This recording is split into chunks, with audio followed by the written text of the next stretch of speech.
Great Expectations, Character Analysis for Mr. Joe. Despite being well-built, he has a weak personality, sort of Hercules in strength, and also in weakness, handsome. Pip and Joe are brothers-in-law. My sister, Mrs. Joe. Pip and Joe were both treated harshly by Mrs. Joe. Joe Gargery and I were both brought up by Dreamy had told me that when I was apprenticed to him, regularly bound, we would have such larks there. Secrecy crossed his two forefingers. Repeating Joe and I shows how strong the friendship is. Curious. Joe resolved to see it out, and Joe too. Caring, Joe took me on his back. Pip was affectionate to Joe because Joe gave him the chance.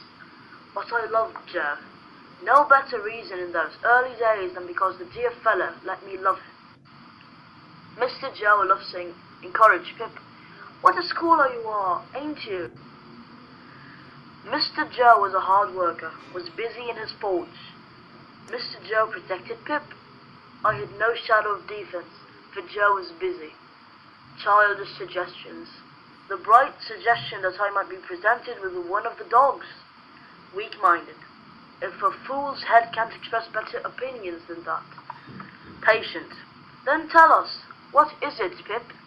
Encouraging. See what letter you wrote last night. Forgiving. No, old chap, don't never do it no more. Independent. Ain't in the habit of drinking at anyone's expense but my own. Has a fragile personality, as he is disrespected from his wife, but he does not react.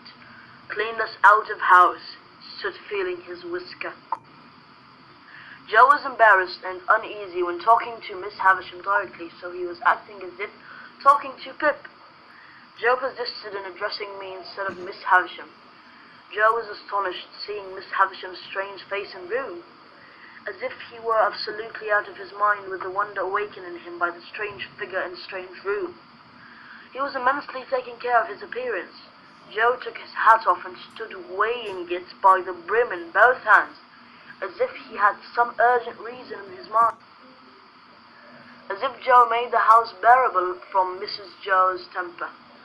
Home had never been a very pleasant place to me because of my sister's temper, but Joe had sanctified it. Pip thought highly of Joe. It was not because I was faithful, but because Joe was faithful. Joe was forgetful. Never knew Joe to remember anything from one Sunday to another. Was shallow to acquire any piece of information whatever. Easy-going. Don't lose your temper, said Joe. Kind-hearted. Let it be a half-holiday for all. Joe was well-built, but if any man in that neighborhood could stand up long against Joe, I never saw the man. Loyal to his wife, was there when attacked. And there was Joe. Looks at the bright side. Joe became able in some sort to appreciate the greater understanding of his life. He was foolish. Police people suspected poor Joe, though he never knew it. Mr. Joe did anything just to make Pip happy, showing his compassion. Joe more than readily undertook the care of her. Joe was hardly illiterate, wanted to make Joe less ignorant in common. Joe wants all the best for Pip. Lord forbid that I should want anything for not standing in Pip's way. Has dignity, crying huskily, hurrah! Kind-hearted, Joe suddenly working round him with every demonstration of a fell pugilistic purpose.